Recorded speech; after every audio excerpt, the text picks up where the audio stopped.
Sizlar bilan Tom va Jerri multfilmi qanday yakun topgani haqida bilib olamiz. Barchamiz yoshligimizda maroq bilan ko'rgan Tom va Jerri multfilmi oxiri qanday yakun topganini bilib oling. Bu juda ham qo'rqinchli. Ekraningizni kattalashtirib oling, biz esa boshladik. Avvalambor Tom va Jerri multfilmini yakunlash uchun ijodkorlar ikkita g'oyani ilgari surishgan. Birinchi g'oya shunday edi. Birinchi g'oyada Tom o'z sevgilisi tomon intiladi, unga gullar beradi, unga oshiq bo'ladi. Ammo uning sevgilisi boshqa bir boyroq mushuk bilan birga ketadi va unga chidolmaydi va poyezd yo'lga borib o'tiradi.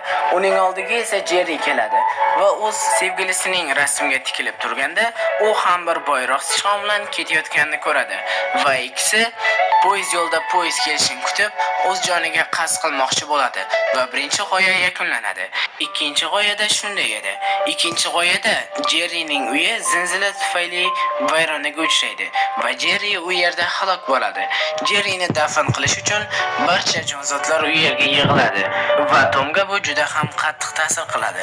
Ular birgalikda siqilishadi va yig'laydilar va Tom Jerrining qabri ustiga bir pishloqni qo'yadi va yana yig'laydi. Ular juda ham g'amgin edilar, chunki u eng yaqin do'stlardan bo'lgan edilar. Agarda ikkinchi g'oyani o'ylab, birinchi g'oya esingizdan chiqarib qo'ygan bo'lsangiz, videoni qaytadan ko'rib oling. Videoga like bosing va kanalimizga obuna bo'ling. Sizlar bilan Superbug